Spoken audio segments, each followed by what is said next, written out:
Andrey Grigoriev, the owner, the inventor, the creator of Brook Fountain, which, by the way, is the single most click-through brand of anything on any of my shows. People love Brook Fountain. It's just a beautiful thing. This glass fountain, you now have colored bases for it, and you can have lights, and it's just a beautiful thing to have in the home. And then the cats who need water are drinking from it.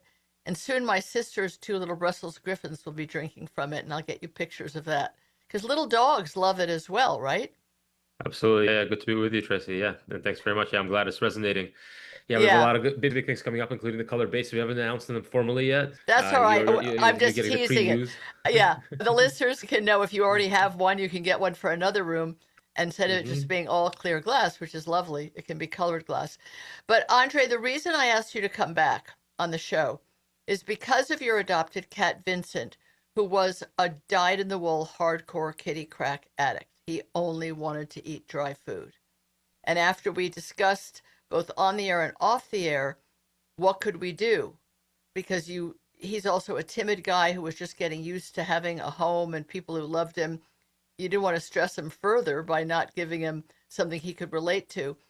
I know you tried a number of things before you wound up with what was your eureka moment and now has him eating the most healthy food that he will happily eat. What concerned me was that you had found something, perhaps on Amazon or Chewy or even in a pet store, that you thought was a cat food. And in fact, it was a meal topper full of, I'm not exactly sure what, but you were so happy. Oh, Vincent loves this and he's eating it now. Can you talk a little bit about whether you think, or I should say, I think, you got snookered into thinking your cat could live on what they called a meal topper, but it was really just an enticement, right? Yeah, it's interesting. I didn't actually. They don't even think they called it even the meal topper. They avoided kind of. So they Ah, avoided even calling it food or anything else. They just said, I don't remember exactly even what they said, but I remember mentioning it to you. I was like, hey, I found this cool thing. He like yeah, seems to be yeah, liking it. It's wet. Works great. right. And I think I just sent you a photo, and I was like, oh, this looks pretty great. You Yes, looked it up, and you shot me back a message saying that's actually not completely nutritionally complete food for cats. that's right. So then we did a bit of further digging, and I realized it's like a thing actually out there. So there's Yes, different categories. So I knew treats was a category in itself, which is yes, it's separate right. bureaucracies around it, separate compliance, regulatory, and so on. No, this thing about meal toppers, I thought that only applied to dry food. But yeah, you sent me down this rabbit hole, which is interesting. Yeah, because they don't like it's in some ways it's deceptive, I would think, Yes, yes, because I they're not agree. explicitly saying that it's a topper, but they're not saying it's not. You're left wondering like they don't say it's a food explicitly, but you assume that's what it is, That's right. just by how it's Especially, presented and yeah. yeah, the Um, form that it came in and the fact that you could buy many at a time. So it was like a bunch you could buy. And he was eating it very happily. And anyone who has a finicky, picky cat could think, oh, this is so great. I've come up with the solution. And it may not be a pet food brand I've heard of, but it says it's for cats and it's supposed to make them happy, and my cat's happy. So, in that way, it is somewhat deceptive, right? Yeah, and I think it still serves its purpose for us in terms of helping transition to wet. Because for Vincent, he was just the Yes. whole idea of something wet was just as being edible seemed to be something like an alien concept to him. So I think it did have like whatever some really strong smell or some kind of palatability that at least got him into eating wet food. And so that's been like a much easier pull, like you said. Now there's a bit more variety, and it's still a mix of meal toppers, liquid treats, and the actual wet food that he's supposed to be eating. But it's definitely been like a helpful item. But yeah, it's still interesting to think that yeah, had I not reached out to you, just happened to mention it, I sent you a photo that I would probably still be feeding him as a mainstay food. That's right. And I think that would be true of a lot of people. And cats are very susceptible to a couple of ingredients, which, if they're too high in the food, can kill the Mhm. cat, literally kill the cat. And if they're too low in the cat, can kill the cat.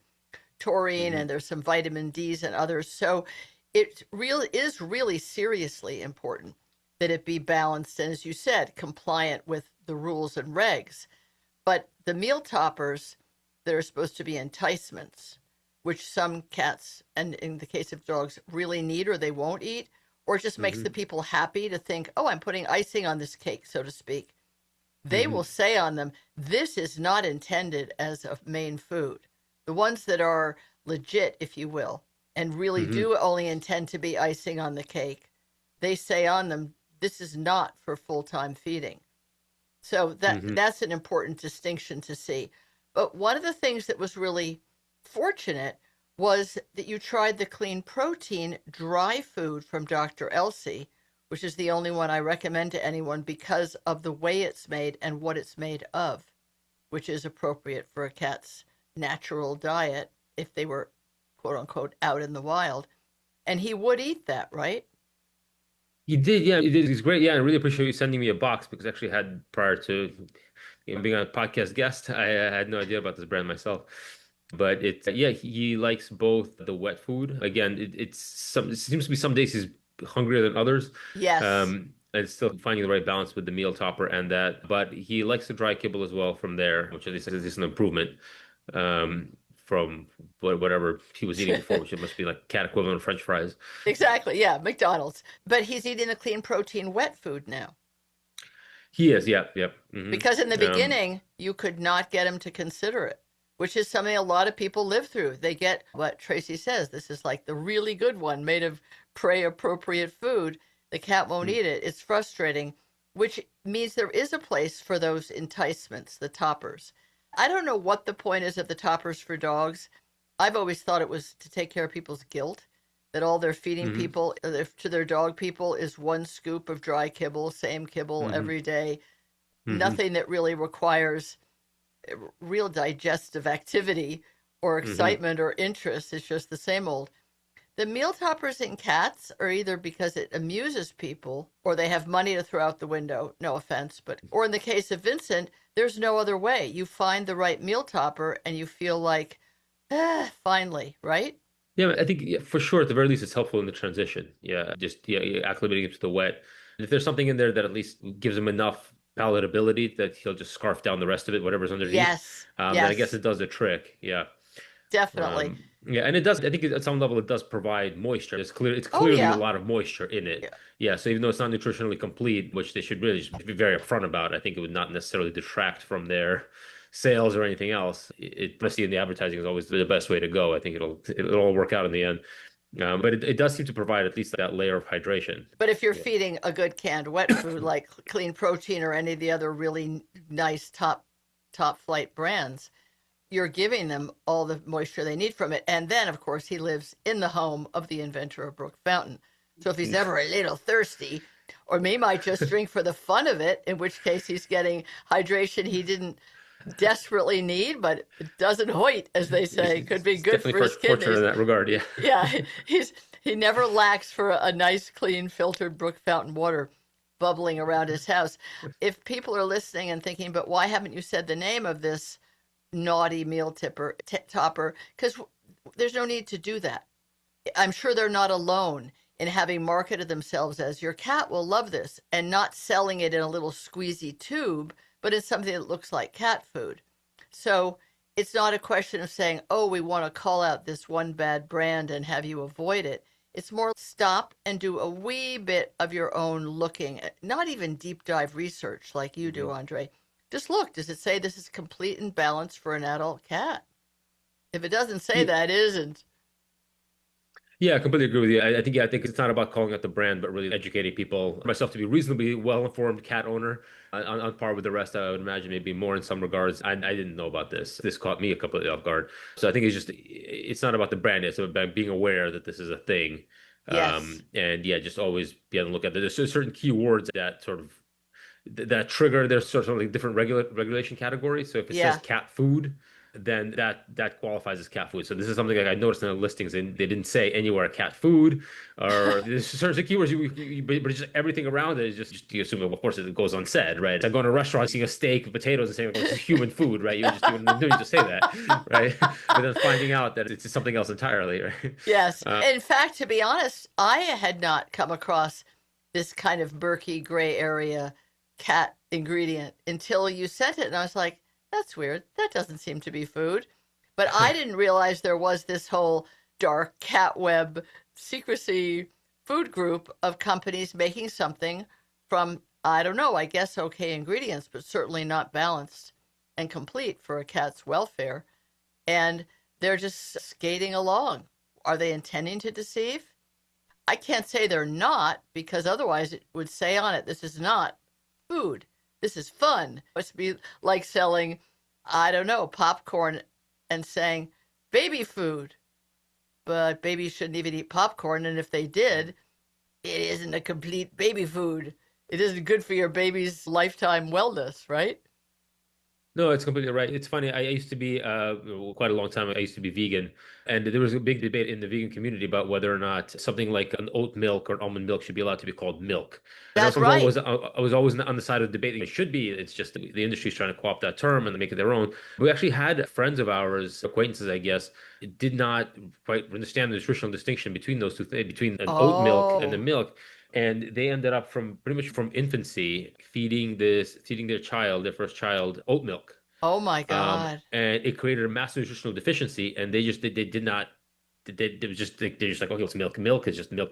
Sort of it came. Yeah, I came to appreciate that actually that there is something to be called. The only thing really that like an almond milk or an oat milk has in common with regular milk is that it has a white liquid, That's right? I right. mean, That's and that's exactly really right. it. So if you look at them, you're like, okay, these are the same thing, but actually they're completely different substances underneath. It's like Yeah. selling apple juice and calling it like apple milk. Well, would Yes, you're you do right. that, right? So this is like a potentially a similar situation where you think you're looking at it, it's okay, this is a complete food. That can feed this. It looks like food, Yes.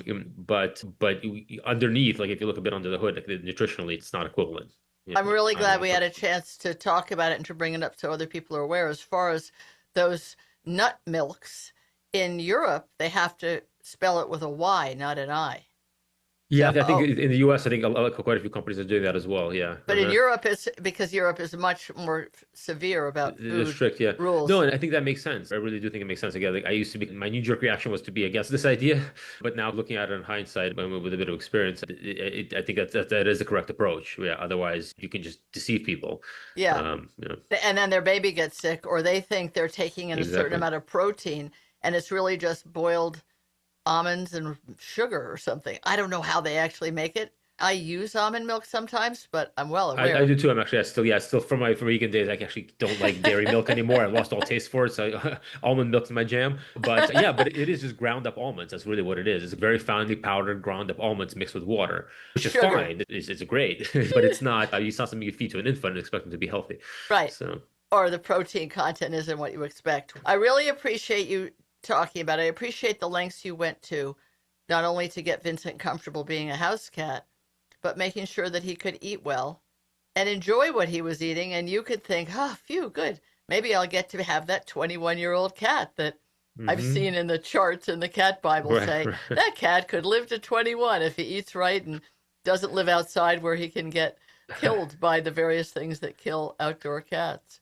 I Absolutely. Well, appreciate if you he makes it making that all that far, yeah, effort. it'll be in large part to you. So it's great Well, to it's have very sweet. the cat Well, Bible author on speed dial. Yeah. if it wasn't for Dr. Elsie creating clean protein, I wouldn't even have had a dry food I could recommend to you. I would have said, you're going to have to keep on giving this not good for him kitty crack and little by little do the transition. But you were able to use the clean protein dry food hmm and then morph to the wet food and still be able to give him the dry food for the crunch that he is hooked on, but at least know that it's a good crunch. That's what No, we like to absolutely. say, a Yeah. good crunch. A good crunch. Andre, thank you so much for being Thank such you, a Tracy. great for all animals, particularly the kitties out there. And I look forward to hearing more about Vincent. And heaven forbid you might bring in Vincent the second, and then you'd have three, right? Because you already have another one. And maybe we'll have to solve some nutritional mysteries with that kitty too. Thanks very much. Thanks a Take lot, care. Tracy. Bye Take care. bye. Bye.